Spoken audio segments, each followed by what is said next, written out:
So did a year-long trip with 10th Mountain, 8 of those 12 months in Fallujah, first Battle of Fallujah, and then got back, tried out for the 75th Ranger Regiment, got assigned to 2nd Ranger Battalion, did 3 more deployments to Iraq with them. So finished up in 2007, and then kind of 18 months after that, joined the FBI on the Joint Terrorism Task Force as an agent down in West Palm Beach, Florida, out of the Miami Division, working international terrorism.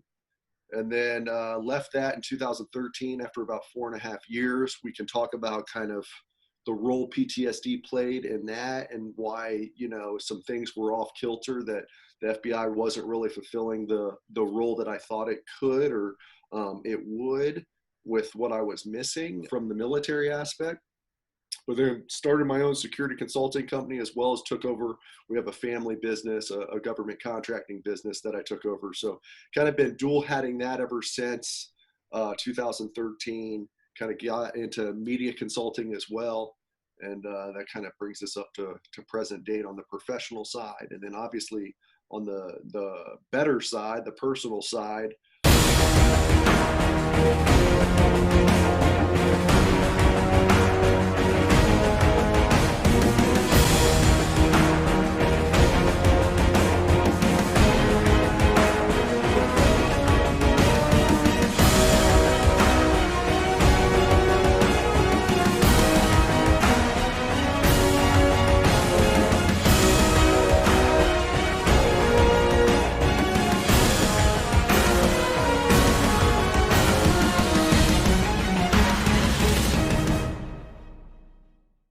Hey everyone, welcome to another edition of Guards Down. I have with me Chad Jenkins. Chad, how's it going?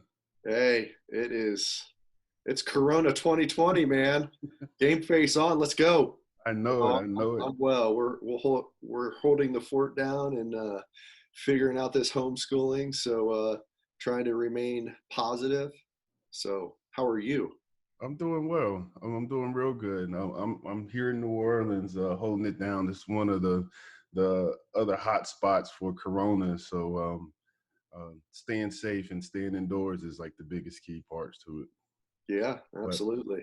But I wanted to talk today just about PTSD and complicated grief. And so I wanted to get into, you just kind of starting, giving a little background about yourself and where you come from and where you've been. Yeah, I will try to keep it brief so we can kind of get to the heart of the matter on the PTSD and all of that.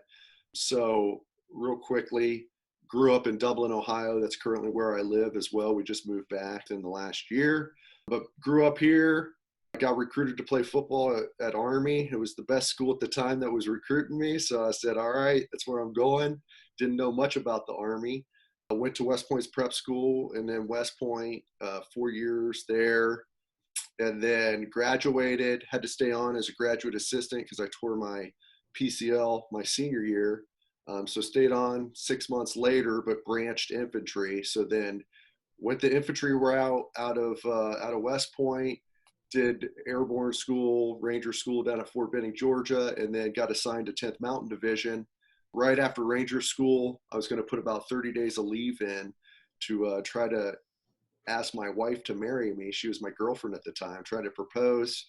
Good old Chuck Schretzman, if you remember, he was Major Schretzman when we were there, but then he was still a major. He was my battalion XO. He called me when I was at Fort Benning. He's like, hey, Jenkins, I saw you try to put, 30 days of leave. Your boys are leaving for Iraq in 14 days. I'll give you 7 days at home and then get your butt over here and take over your platoon. So did a year-long trip with 10th Mountain, 8 of those 12 months in Fallujah, first Battle of Fallujah, and then got back, tried out for the 75th Ranger Regiment, got assigned to 2nd Ranger Battalion, did 3 more deployments to Iraq with them.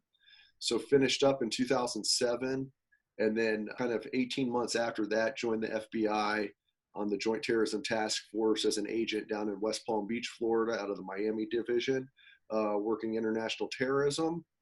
And then left that in 2013 after about 4.5 years. We can talk about kind of the role PTSD played in that and why, some things were off kilter, that the FBI wasn't really fulfilling the role that I thought it could or it would, with what I was missing from the military aspect.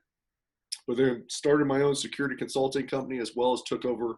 We have a family business, a government contracting business that I took over. So kind of been dual hatting that ever since 2013, kind of got into media consulting as well.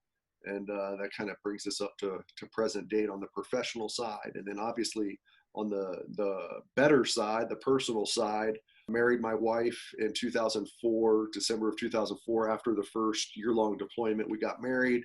We were together for those then 3 Ranger deployments. We were married at that time. Once I got out of the Army, that's when we decided to start a family. And we were blessed with 2 beautiful children, a 12-year-old girl and a 9-year-old boy. That is awesome, man. Well, That's the rundown.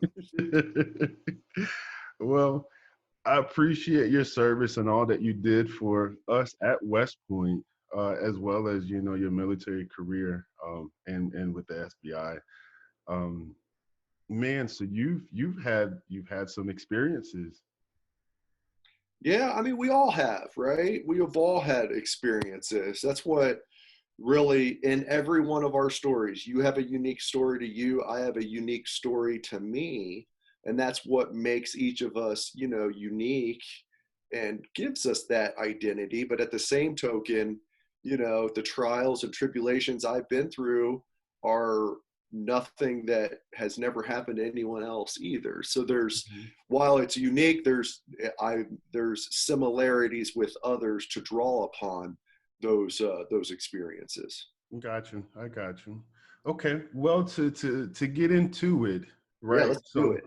Let's my do what my you're whole thing is doing. around how different cultures learn to heal, right? How different cultures are acknowledging and dealing with PTSD and complicated grief. And, you know, of course, everyone, like you said, has their story to share. So my first question is, um, do you feel like you were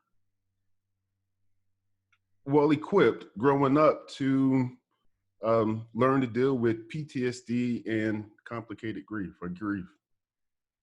Um, yeah, I mean that's kind of the nature versus nurture, you know, mentality or a question on that front. I will say there are things, and one of my traumas outside of the two, I have 2 combat related incidents, actually both during my first deployment, is where really the heart of PTSD set in. But then there is a childhood traumatic event that took place when I was in 5th grade, that played a role. And I think that, and I've gone through, you know, cognitive processing therapy for that as well. And so I think I learned at an early age to avoid, you know, avoid the pain, avoid the hurt, avoid maybe being forthcoming and open with my feelings and my emotions. And I will say that because it was at such an early state of seeing avoidance being portrayed in others and the environment in which I was raised, and then just doing it myself, that was my go-to hallmark. Was okay, if it's uncomfortable, if it's open and honest, or being truthful, maybe it's not received how it could have been received. So I just went into the avoidant and more even what I would call like a self-reliant state, which actually serves well in the military. Being self-reliant is, I think, somewhat of a value that's, especially on the leadership side, that can be influenced and can be kind of looked upon as actually a decent quality of a leader. And I understand in combat there are times when we do need to be, you know, quote unquote self-reliant, but I think it also can allow for us to build up a facade and an identity that is not truly authentic to who we are. So I guess in a long, you know, long story long, in my answer of yours, you know, I think it could have been better in understanding, you know, PTSD, but you, in hindsight, you don't know what's in front of you. But how is it made for good? How is it turned for good? You know, I've got 2 precious babies that I get to let them emotionally, emotionally be able to, hopefully as best as I can, share with them that they're in a trusting, loving environment where they can be forthright and open, and we will ride those emotional waves how we need to, and be, there to kind of help teach how to regulate those emotions when they do come up, because they come up for everyone. Yeah. Okay. So I'm with you, and I definitely agree. And one of the things that I talk about with trauma, trauma shapes your life. Your why, how you endure and what you endure, and then also your transition into your different stages. So you hit on some really great points as far as the trauma that you went through as a child versus and what you learned to cope with there. Um, and bringing it into the military and with your family. So another point that you bring up about trauma and about the love and support that you show your kids, tell us about your soldiers, right? Because I mean, you were a great leader and you had soldiers underneath you. So in helping them learn how to either cope or deal with the PTSD and the grief that they were going through from a leader standpoint, um, shine some insight on how you Yeah. did them. Probably a topic that's not talked about too often, really, and one that I had to do a lot of self-reflection on. I had actually a lot of, one, like true guilt that was rightfully placed, and then a lot of false guilt, I would say as well, through my experiences overseas in combat specifically. And when you talk about with leading soldiers and leading men in combat, I will say I did not have the knowledge, foresight, insight of PTSD. I mean, it wasn't talked about. It wasn't maybe at West Point, but I don't remember ever being taught anything about, I know we did have to take psychology, I believe, but I mean, my focus, unfortunately, was not always on academics there. I mean, it was heavily on football and to get by on academics. But even at that, I don't know that we talked that much about emotional regulation, and what it meant to be a leader and how we could help our soldiers along. And I will say, though, when you stop and think about it, the military, what's the end all objective of our United States military? It's to close with and destroy the enemy, Right. right? That's the mission. And that mission actually doesn't allow for figuring out what the emotional well-being of our guys are, especially on the heat of battle when things are going awry. And there are some benefits of what the training does. The training actually that we endured and that soldiers endure in basic training and all the way up, it's getting us to that point that when we get in a hostile situation, we can turn everything else off, focus on the mission at hand, which is closing with and destroying the enemy so that we survive for another fight. Right. And so there's a lot that actually has to be taken into combat. And that has to be that mindset. You have to stay in that mindset for the duration. However, it's when deployments are over, and I don't have the good answer on this. Is it once guys leave the military? Is it once we're back and guys return home and girls return home and they're getting ingratiated back into their families and their societies? Because that ability to cut off emotion and go straight to logic and to function at a high necessity, it serves its purpose, but it doesn't then serve its purpose when we're trying to connect with loved ones, when we're trying to connect with family members, our spouses, our children, and we go into that fight, flight, freeze, and that, no emotion, I was a numb emotional. I had no emotion when I got back. You could kick me in the face. You could have the most horrific thing happen in front of me. And man, I just went radio silent on everything.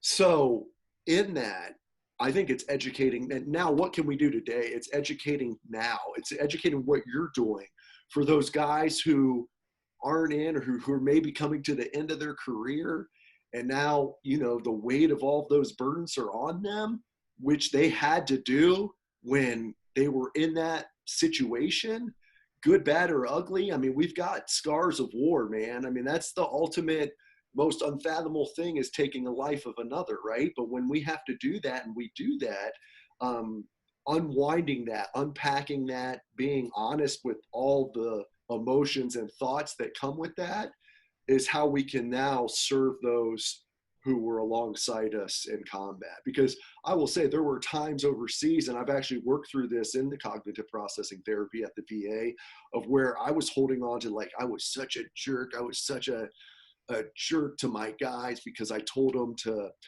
suck it up and keep going. And when I had some guys who were emotionally breaking down, and I just squashed it, I will say I squashed it. And I had some guilt in hindsight. And then actually it was my psychologist who was like, Chad, you may have saved their life. If you have emotional breakdown on target, and you're starting to unravel emotionally because of the events that are going around you, that doesn't serve well in the mission of, surviving that event. Yeah. So I think it's what we can do now. I think it's what we can do in the education front now of veterans, of active military, and of those we served alongside, who know kind of share the same experiences that we share. Yeah. Man, that is awesome. You got me fired up for a minute. I was ready to go. So I can only imagine how you had your soldiers fired up. Oh man, I tell you. That's awesome, man. That's awesome. You can definitely see the leadership and the value and the inspiration that you have inside you just by the way you talk and how you carry yourself. Um, let's talk about your transition, right, from the military to, to the civilian world, and having to relearn certain behaviors and break old habits from, what we had to deal with through, through our trauma and through our experience in the military. I heard you speak on, of course, getting help and talking with a therapist and the whole nine. So, yeah, tell us about your transition out the military. Yeah. All right. Well, it was, funny is not the right word, but it was, I guess it's ironic when, you know, um, looking back at the transition, it wasn't until finally in 2017, kind of a personal, I call it the proverbial IED that blew up, rightfully so. I own it, but it blew up in my life, and it's what got me finally to the VA to seek help, to say, all right, something is awry here. I need help. I've run out of options. I need help. And so in 2017, it was March of 2017, and going through that, and then going through, like I said, 3 iterations of cognitive processing therapy at the VA with my psychologist, who was top notch, just on top of the psychological game, if you will. And then I was in group therapy as well, Healing Combat Trauma group therapy. It was a biblical-based, Christian-based group that the VA started in West Palm Beach. And it was exactly what I needed, because I was actually afraid. I was leery of not seeking, or not having a spiritual kind of journey as well at the VA. I thought it would be all kind of, science-based. I was looking for that spiritual portion, and sure enough, they offered it. So those 2 groups, or the group and then the individual work, is where, everything came to a head, and really where I finally started to become authentic with myself and with everyone else. And I preface that because in 2007, when I got out of the Army, and I didn't share this until 2017 with my wife even, I really wasn't ready to get out of the military. I was doing it for everyone else. I was doing it for my wife, who we kind of said early on, hey, I'm just going to go 5 hard years. I always gave the hallmark answer. I'm going to go hard for 5. And then after that, we'll evaluate, but I'll probably get out, And Same with my parents, because, parents, I can't imagine having my son or daughter in harm's way like I was now having kids. So I kind of gave them the storybook answer as well. But I say that because I was never honest that I didn't want to get out. So I think that's why the transition was so hard. I still had unfinished work to do, because one, I'm leaving my boys. I'm in 2nd Ranger Battalion, finishing 3 trips. We get back, those guys are spinning up, getting ready for the next trip, man. It was you're home for 5 months, you're gone for 4 months, you're home for 5, and it's just that cycle. So as soon as we get back, we do a block leave, the whole battalion for 2 weeks, and then we'd come back and we'd be back in training cycle. Well, now I'm out processing, right? So everybody's seeing that, and all my boys that I'm serving alongside, man, I was not ready to let it go, but I never was authentic about it. So I think that's why then I got back, we moved back to Ohio. I was doing medical device sales, selling spine implants to doctors that I could care less about, that I just thought were so obnoxious. And not that I say that disparagingly now, not all were like that, but just what we had done, what we were doing overseas, and then to see them wanting to be served by the reps and kind of having a somewhat godlike complex as some of them, I'm like, these guys have no idea. They have no idea what any of this is. So that's what got me into the FBI, because we did have some FBI personnel attached to our platoons overseas, and they're the ones. So I thought that national security interest, that wanting to get back to serving something greater than myself, something bigger, getting back into the fight of global terrorism. And while I enjoyed it, some of it, it was not what I was expecting. Plus I was fighting all these things inside my head, my thoughts, that I really never took the tactical pause. I didn't do SILs, man. Stop, look, listen, smell, take that tactical pause, right? I just kept on going, stay in that high alert mentality. Nope, let's go. We're not looking back. Let's go. I'll avoid all that. We'll do the hard inner perspective looking, self-reflecting. And so even the FBI was not really ever that fit, that desire that I was searching for. So the transition, I say this, there's a bunch out there who, have this great transition, and this is how you do the military transition. As we say, all of our individual stories are unique. I think the transition is a lifelong, every single person, regardless of military, regardless of trauma, regardless of their situation, we all are in a transition of life. That's what changed right now, Corona. It's a complete transition for every single person globally, so can we look into that? Can we grow in that? Can we humble ourselves in that? It took me a long time because I'm hard-headed, but thank God for his grace, literally God's grace, to kind of see me through it and be there, even when I wasn't looking for him in it. Gotcha. You hit some great points throughout, this whole transition part. I wanted to go back because the first part of it was, I need help, right? That part of breaking down your pride and ego in, raising your hand and acknowledging that you need help.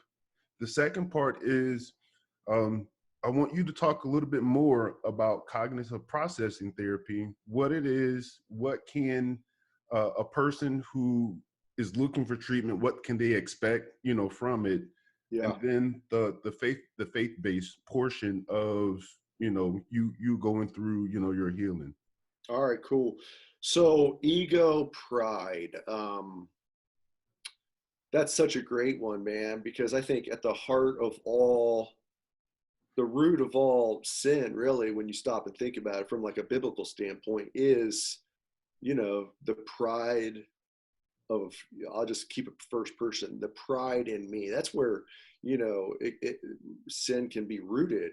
And it's just that prideful heart, right? And it doesn't always have to be that way. There are some instances, and like I said, like kind of what the military builds is might not be, pride per se, but that self-reliance. You probably can finish this sentence. You know, what do they? It's not really a phrase to even finish, but like it's lonely at the top, right? Like, Mhm. hey, it's almost, or to me, I remember the hallmark kind of cliches of leadership at West Point, though those one-liners, you never complain to your subordinates. I agree with that. You never let them see it, but um, there's also that fine line of being authentic. Like, hey guys, this is going to suck. Let's acknowledge that this is going to suck, but we're going to go through it together.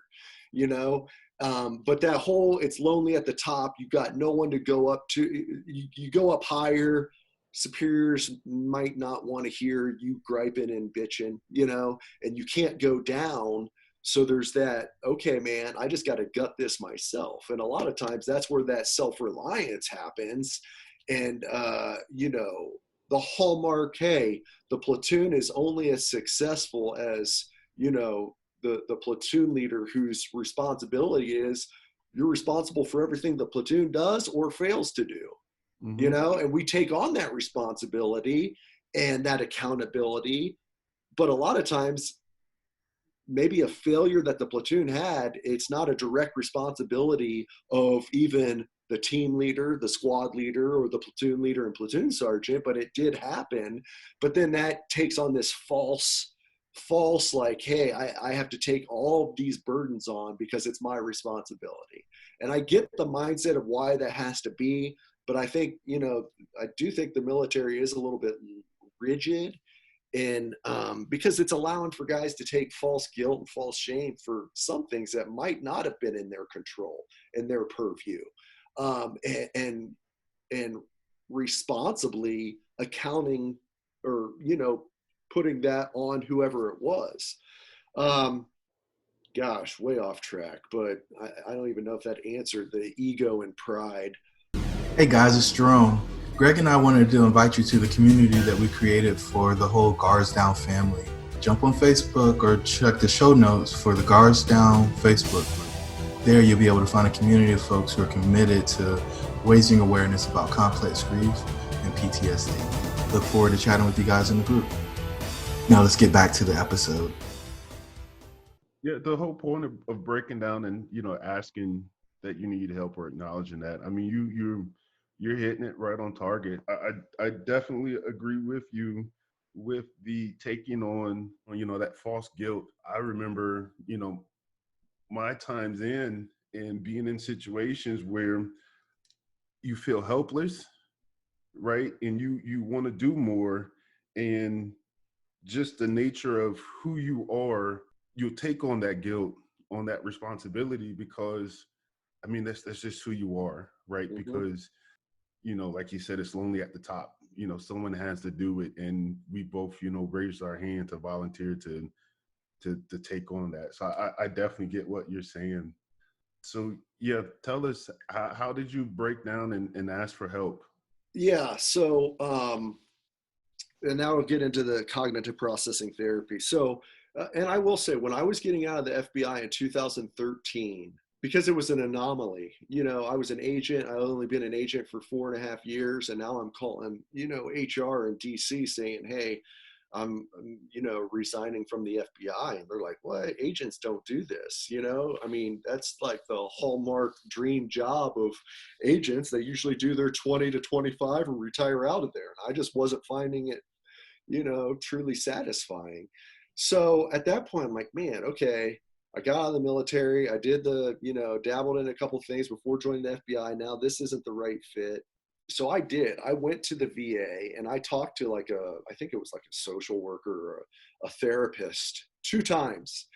And actually, during that time frame, I shared with her a little bit. One of my guys, my fire support non-commissioned officer, Christo May, he was killed October 22nd, 2011 in Afghanistan, his 14th deployment.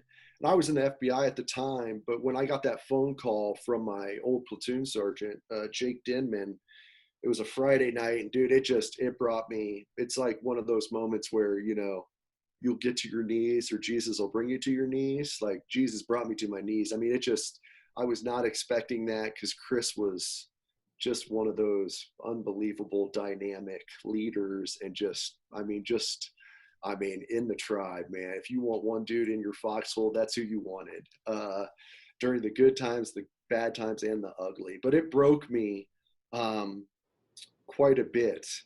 And so I had shared that at 2013. I'm like, I don't know if this has affected me. Like, I don't know if I have PTSD.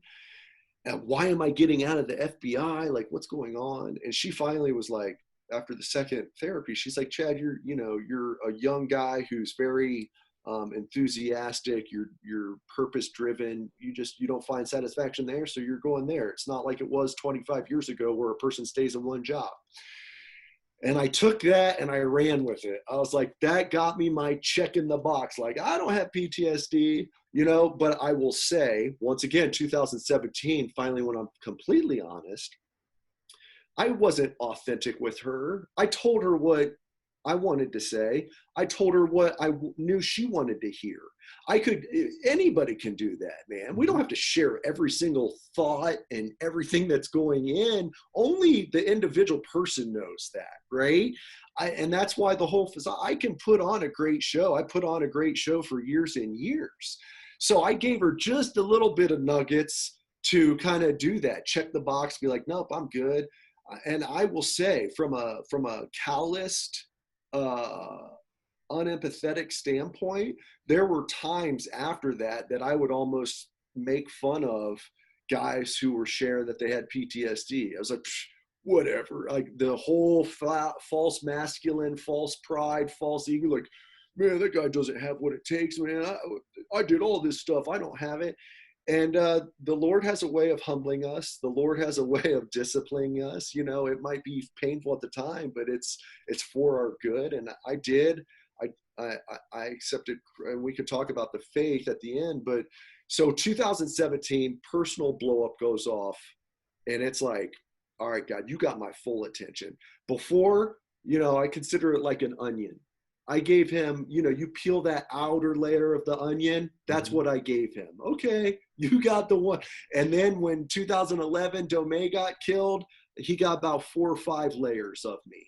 And then finally in 2017, and only a way in which he can do, and only a way in which he could blow it up. And while it was the greatest trial, it was also the greatest blessing he ever could have given me. But he got to the core of me at that point. He got all the way to the core of me, where I had, when Jesus is all you got, Jesus is all you need.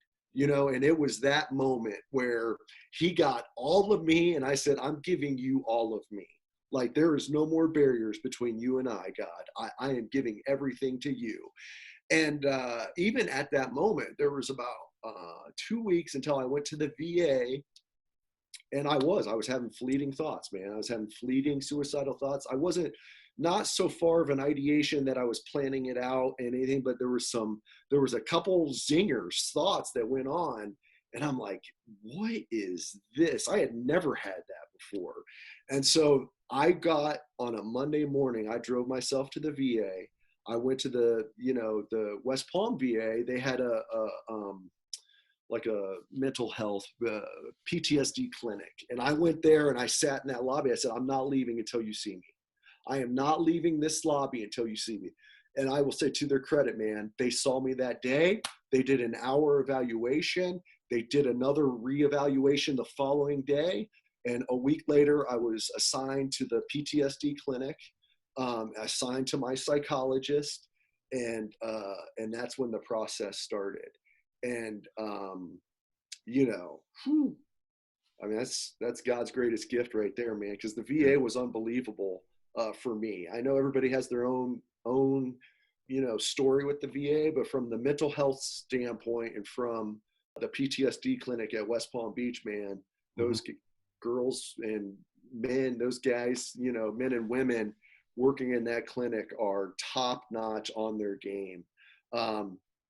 So I started, I was so scrambled with thoughts. I could not properly connect a thought that was going on to what emotion I was feeling, to then what behavior would take place. You know, I couldn't connect it like, you know, I hurt my foot, so I'm mad, or like, not a good example, but like I couldn't connect those dots, man. I was so scrambled in the head, truly, that I couldn't. So I almost had to be taught that early on by the psychologist. Like, I mean, it was like step one to kind of, she's like, okay, we're going to do like cognitive processing therapy. I'm like, what's cognitive mean? She's like, well, that means like your thoughts. I'm like, okay. So, you know, she had to take it, you know, crawl, walk, run. But in that, so what's cognitive processing therapy? It's taking a thought from a past trauma and evaluating that trauma and looking at it from a more realistic aspect, because we can get very extreme in how we evaluate those thoughts that were happening then. And so you go through this whole kind of spreadsheet, this like, you know, process to determine, okay, is this thought realistic? Is it all the facts or just some of the facts? Is it based on, you know, the events that happened, or just, you know, outside fiction? And you have to go through this, and then you have to try to look, okay, is there an alternate thought for this that we could look at that's more accurate? And then you evaluate that, and you evaluate what emotions and how strong those emotions are. And so the way in which you pull out these thoughts, though, is I had to write my traumas out.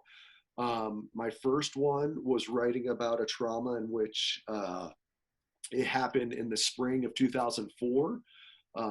We were setting up counter IED ambushes in Iraq over a high avenue of approach that had a bunch of IEDs planted every single night on it. So I took 2 squads out to go ahead and conduct, you know, little ambushes on that roadway. And we were parked in a farm field. We kind of broke the patrol base of vehicles, and I had my most northern fire team I was going to go with. So it was my fire team, 5 guys, me and my RTO. Well, we were walking through this farm field, kind of like a wheat field, kind of uphill. We came under AK-47 fire, small arms fire, and it was a near ambush because it was within hand grenade range. So immediate, you know, react to contact. My RTO and I, we bound to the right, we laid down suppressive fire, and then we just started doing, you know, 3-5 second up the hill. And got to the top of the hill, called ceasefire, and man, just a blood curdling scream that I'll never forget. And at that moment, I was hyper, and you know, all the chemicals that dump in a firefight. I was really, you know, up for it until I heard that scream. And I remember hearing that scream and just being terrified by it. I was like, well, this is not what I was expecting, because I thought we were killing, you know, dudes that probably were trying to place IEDs, until I heard that. We got up to the top of the hill, and it was about a 12 to 13-year-old boy that was with the AK-47. We shot him all up. And he had this little makeshift white tent with a sheet to his left, our right. And we got up there, and one of my specialists came out of the tent, just looked white as a ghost. He's like, sir, don't go in there. I went in there, and the boy's mom and little sister were in there, and we killed the little girl. She was about 3 years old, and the mom was holding her. And I walked in there, and I'm telling you, Greg, that changed my life forever. Because, man, everything got ripped at that moment. Because we're supposed to kill bad guys, right? Yeah. But when the innocent life of a beautiful child's taken, you know, it broke me. But I came out, man, and I just went into that hardened mindset, that hardened heart, because my CO was coming over, and he was kind of giving some, you know, lip, like, how could this happen on that? And I grabbed him and gave him a little MFer and had a little heart to heart with him. And he received it. And I just went into action mode. I went into calling Kazovac. I knew she had expired, but I was going to make every effort to try to do whatever I could. And we had to patch the boy up too. And so, anyways, we my RTO, the way home, he was just like, sir, we had a 45-minute, ride back on Humvees after we had called in the medevac. And he's just like, how could that happen? And then his mind is racing, right? To your point on like, how do you deal with soldiers, or not deal, but how can you be there for them? He's like, how could that have happened, sir? And he's just wanting to know. He's just trying to put the why, the why that none of us will ever be able to answer this side of heaven, this on earth. And finally I was like, dude, I don't have the answer. Quit asking. Something, bad shit just happens, and I kind of, and looking back on, I was a jerk, but I didn't have the answer for him. And so I share that because the cognitive processing therapy, man, I mean, I didn't unpack all of that, and I never put the time to think about all those things until I wrote those out, until I could tap in to all of those emotions, all of those thoughts were going on, all of those things. And then when you write it out, I had to write it out. It was 7 pages. I had to read it every day. And then I had to read it to my psychologist. And I remember that was a week. And I got in, I thought I was done. And she's like, great. Now this week's homework is write it again with more detail, read it every day, and come back next week. And I was like, what? So then I had to rewrite it 9 pages the second time.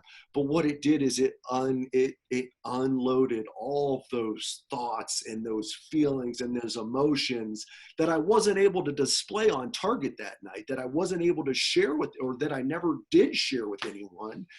And we pulled out the stuck points in that, stuck points being thoughts that allowed for maybe misplaced guilt, misplaced shame, misplaced,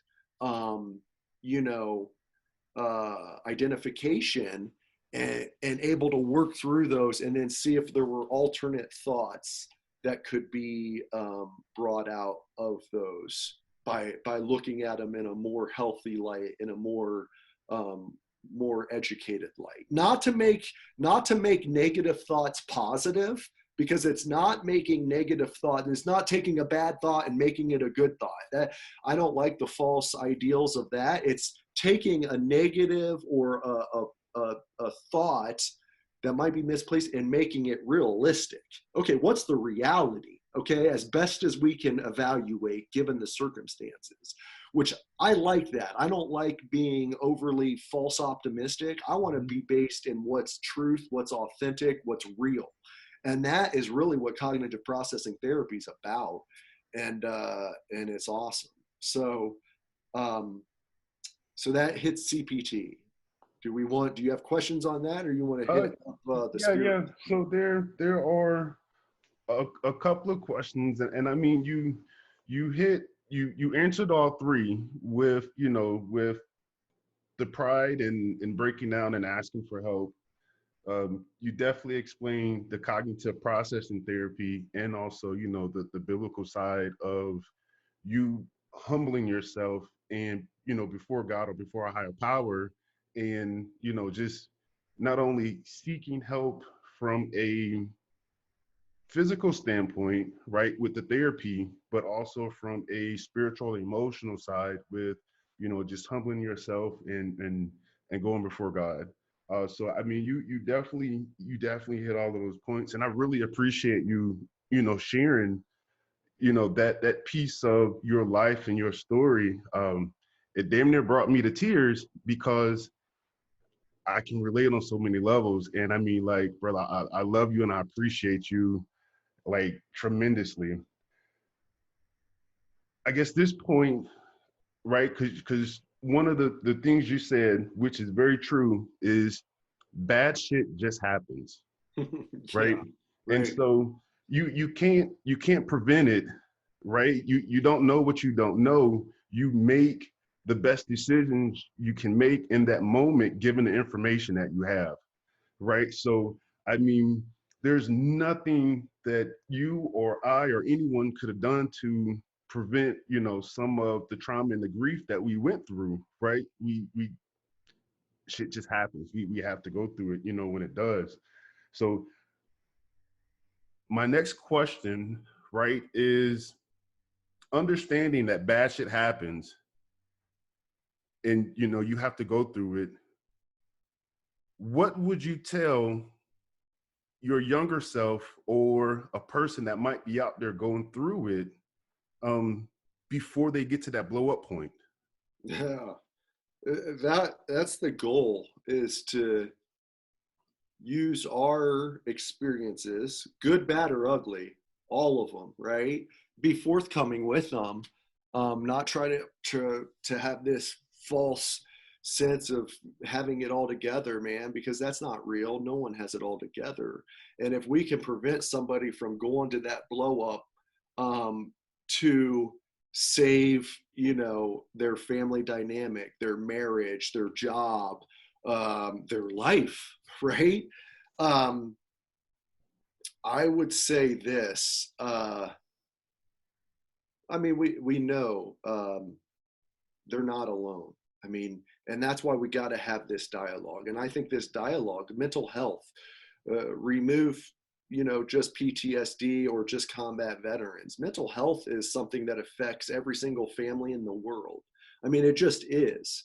And so understanding that and being able to be forthcoming and open about it, and having the ability to have individuals know that they can come to you in a setting of confidence, that it'll be a trusted environment in which they can dump that stuff and share. Because at the end of the day, what every single person wants is just to be heard.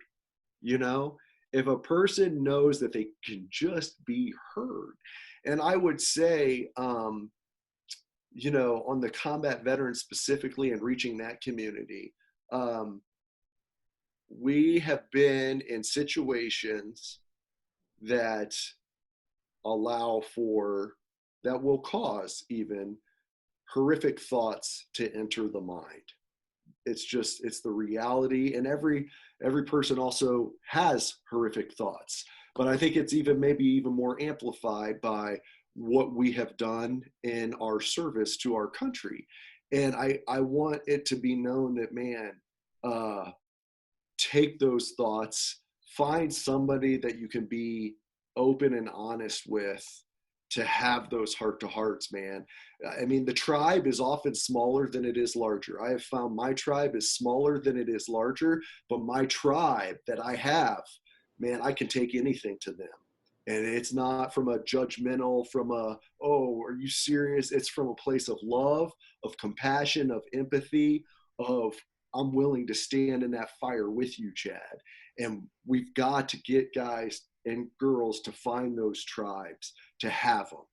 Now, in that, I will say too, and I'm unashamed and unapologetic about it, until I was willing to give all of myself to Jesus, everything, even though he knows everything, but until I was willing, Jesus, and I think Matthew, he says, I am in you and you are in me. And I love that, because as soon as we accept him, absolutely, he is in us through the Holy Spirit.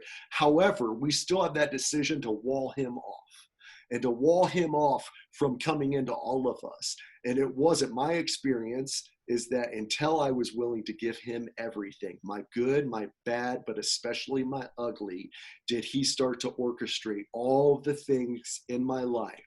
CPT, psychologist, healing combat trauma group, having the tribe come together, the flourishing relationship with my spouse and my children, and how that has just been immensely blossomed because of being authentic and real to them, and not trying to be perfect or walled off, and thinking that, oh, well, I can't show emotion, I can't cry in front of my children, you know, take a knee, drink water, face out, pull security, son. No, that doesn't work. That does not work for our babies. You know, they need to have they need to see that full spectrum so that they can have the emotional intelligence then. So helping a guy who's out there right now is doing what you're doing, Greg. It's sharing, to let him know he's not alone, to let him know where he can go to, and to hopefully point him to Christ. I will say, I mean, even your Rashad and even Christian hit on it.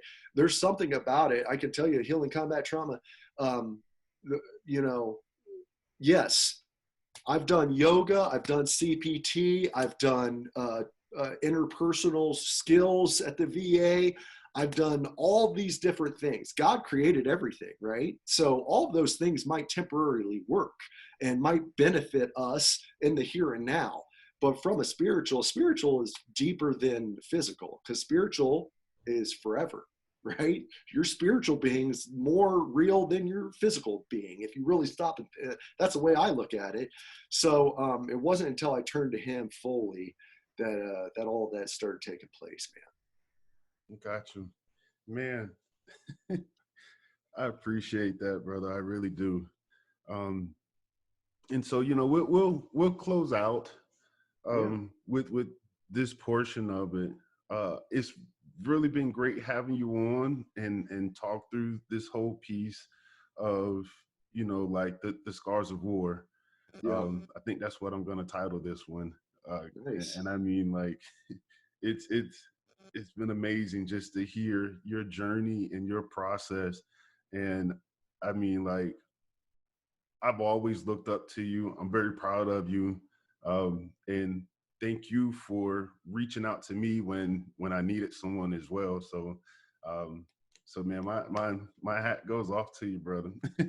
Hey, you know how that is. You know how that bond is, man. And it's an indescribable bond that you and I have. And that's what it's about, man. And that's what I'm talking about in the tribe. You are my tribe. I'm your tribe.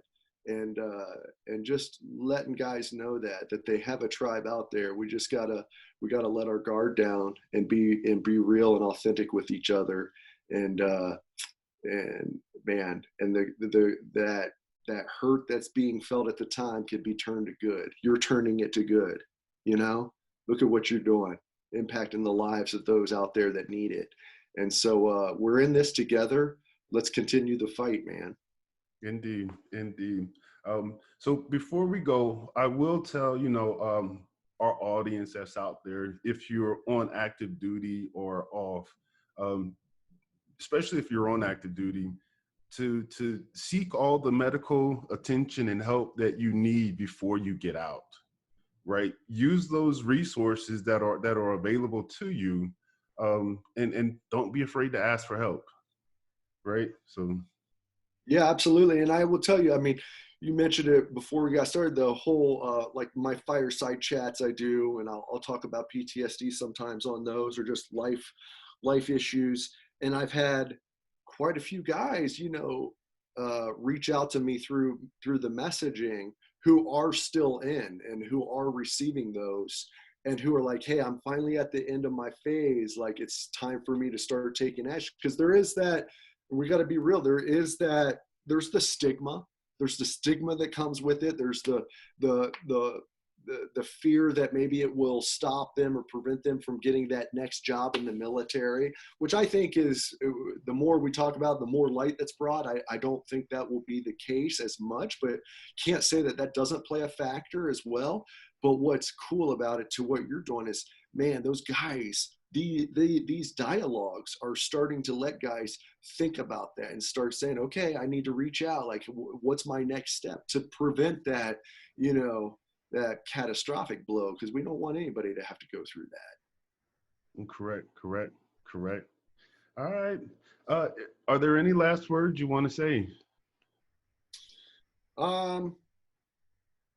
Man, I wish I had like some parting wisdom of just, you know, some one-liner, but I just would say this. I guess it's my heartfelt mission. I went through this, and here, I guess, a couple things. One, mental health doesn't stop. Once mental health, it doesn't stop once we finish the therapy. I would say, for anybody in whatever walk, maybe some practical thoughts that I have that I'll end with. All right, say you don't have anxiety, you don't have depression, you don't have PTSD, you don't have complex grief. Say you would look at as a very mentally healthy person. Here's what I will say to that person that's listening. you probably put a lot of effort into your physical fitness, and you probably go to the gym 4 to 5 times a week. Right now you're working at your home gym and you're like, oh, I'm so great and everything else. But what I'll say for mental awareness is, if our brain controls every thought, feeling, emotion, and action in which we do, why do we not put more effort into mentally sharpening ourselves? And we put forth so much effort on the physical body. Let's start looking mentally and tapping into doing some work, whether you want to call it mental exercise or mental coaching. And if you don't want to put the health on it and the illness on it, I get that, because those are then labels that don't look pretty. But let's flip the script on what it means to be mentally sharp and mentally well. Even if we have to go through some hard training through therapy, let's not look at that as a negative. Let's look at that as a positive. And I think it's going to be the combat veteran community who flips the barrier on that in our society. I agree. I definitely agree. Indeed. So adding mental health to your fitness regime is basically what you're getting at. And I feel that, wholeheartedly. So physical fitness, mental health, whatever medicines or treatments, the holistic portion of it, I definitely believe in. So I appreciate those last words. We're going to sign off. This is Greg and Chad and everyone, Chad out there, and everyone, we just want to say thank you. Be safe, stay focused, and stay engaged.